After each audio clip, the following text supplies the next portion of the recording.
we do here is go back, back, back, back, back, back, back,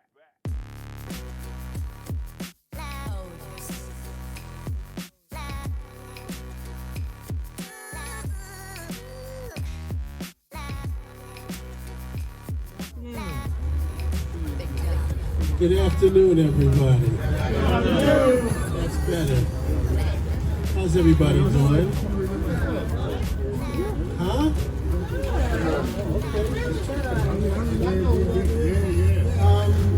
I want to thank everybody for coming out. My name is Glenn Hunter, for those of you that don't know me.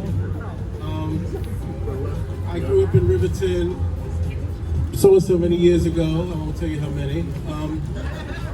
But first, before we get started, ladies and gentlemen, if you would indulge me, allowing us to have a moment of silence for those of us who are no longer with us in body, but in spirit. So if you would just indulge me in a moment of silence, I'd really appreciate that. The first person I'd like to introduce is someone I've followed this gentleman's career for some time, even on WWRL back in the day when he was, spreading the word. And we still have a lot in common. I still think he teaches journalism. I still teach math. So, we're educators at heart. And what I was going to do is ask him to come up and say a few words, and then he's going to introduce the borough president. So, Errol, please come up. Sure.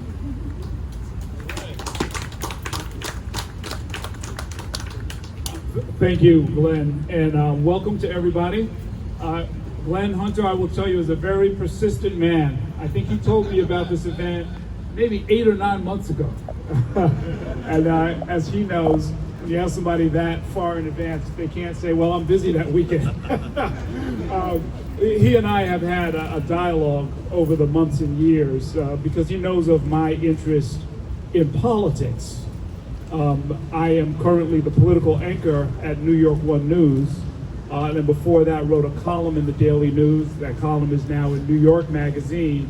And those who have seen any of that, as well as those who heard me back in the WWRL days on the radio, politics is really my passion, and I have studied it for a long, long time, and like to write about it, like to talk about it, like to learn about it. So he and I had something to talk about from the minute we met. Just talking about the history of this illustrious place and the many people who used to live here. And I've talked about it with him and with Bruce Wright, and was at one of your earlier ones. I think it must have been the 70th, right? So it was 5 years ago, and that was a fascinating conversation as well. So I'm here really to learn and to watch and to participate. And I salute all of you, and I thank Glenn and others for keeping this history alive until some of us can write it down and spread the word to others as well. It is my pleasure now to introduce somebody who I've actually known for a long, long time, since before he even went into politics, in a different life, having nothing to do with journalism. I worked on economic development in Harlem and Brooklyn and all around the country. And one of the things that we did was to start and build credit unions, places for people to save their money and so forth. And was always interested in how we could apply it here in the city. I was especially interested because, I was actually born on the other side in the Manhattanville projects. And my father, who some of you might even have encountered at one point, was a police officer for a long, long time, working out of the 3-2, Edward Lewis. And so a lot of those streams all came together when I discovered that there was a group that wanted to start a credit union that would serve in part West Harlem, parts of the Upper West Side, and got to know a lot of people, including a young man named Mark Levine. And they built it, they ran it, they grew it, it worked. It was a pleasure to see him also branch out from that form of leadership and decide that he wanted to stand for election. And it's been a pretty quick ride ever since. Started a political club, ran for city council, got reelected, on and on and on. He is now the Manhattan Borough President, and this kind of grassroots work, which is where he and I both started, he knows, and we share this understanding, is fundamental to how the city works. Understanding it from the ground up is the only way to do public service. So I will let him greet you and tell you whatever else is on his mind. Mark Levine. I've never been introduced by the great Errol Lewis before. You guys just made my day. All right. I am so thrilled to be here. Thank you, Glenn, for inviting me. I want to talk about the Riverton, but I just got to say that Errol really is an absolute treasure who has become just an essential voice for all things New York. Not just for we New Yorkers, but nationally. When there's a big story and CNN needs a smart analyst, they turn to Errol Lewis because he just has a visceral understanding of all that makes New York City politics work. So we've come a long way. We both had more hair back in the day. I'm catching up to you on that front. But I'm just so grateful for what you've done for journalism in New York. I hang on your every word, whether in New York Magazine or on New York One. So thank you, Errol. Hey Riverton, it's great to be with all of you today. I think I'm still new to some of you. I spent 8 years serving the city council, but on the other side of Uptown. I did represent West Harlem, a little bit of Washington Heights and the West Side, but all west of St. Nick. And thanks to so many of you in this community, I'm now your new Manhattan Borough President.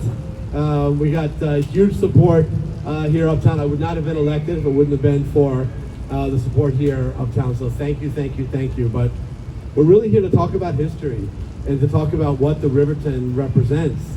You cannot tell the history, not just of Harlem, but of New York City, without the history of this one community. For 75 years, you have produced so many influential people in almost every aspect of life here, from the law to medicine, to academia, to politics.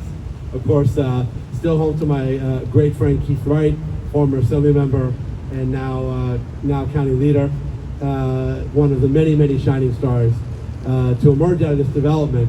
And it's so important that we keep that history alive, that we record it, that we archive it, and that we preserve it for the next generation so that this history is not lost. And Glenn, what you have done, I don't think anyone's done more to record the history, not just of the Riverton, but really of Harlem. Your archival work. Yes, please applaud for Glenn. And who else?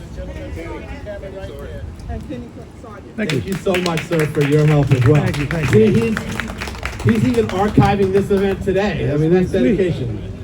This is also part of the history. So I am just thrilled to be here to support you, to support this great effort to celebrate many of you who have made your lives here and have stayed connected. Thank you to everyone who has made this one of the most special housing communities in America, who's made so much history here. Let's keep that history alive. Thank you so much, everybody. Ladies and gentlemen, the county leader of the Democratic Party of Manhattan. Yes, sir. Keith L.T. Wright. Yeah, good afternoon, everyone. I want to thank Glenn, I want to thank Kenny, and my roommate from college, Keith Hunter. Where's Keith? Is Keith here? There's Keith. We were roommates in college together. And well, most of you here probably don't live here anymore because you've made a lot of money, right? I still live in the same old rent-stabilized apartment that I grew up in. And we love every minute of it, and those of us that still live here know that everyone in this room, in this playground, is very jealous. But, you know, I want to thank Glenn and Kenny and Keith and the Harlem Archives for keeping our legacy alive. There's an old Herald Tribune article that still is in my house showing my mother bringing in pots and pans. Errol Lewis remembers the Herald Tribune, but not many people in this playground do. You remember Dukes?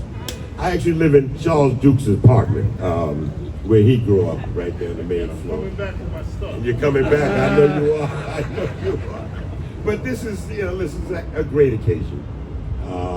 Certainly, this was a neighborhood. People went to school here. They went to work here. They went to church here, and quite simply, it's still a neighborhood. And I want to thank the folks at the Tenant Association. I used to head the Tenant Association for many years, and the folks that still head it for keeping the legacy alive. So with that.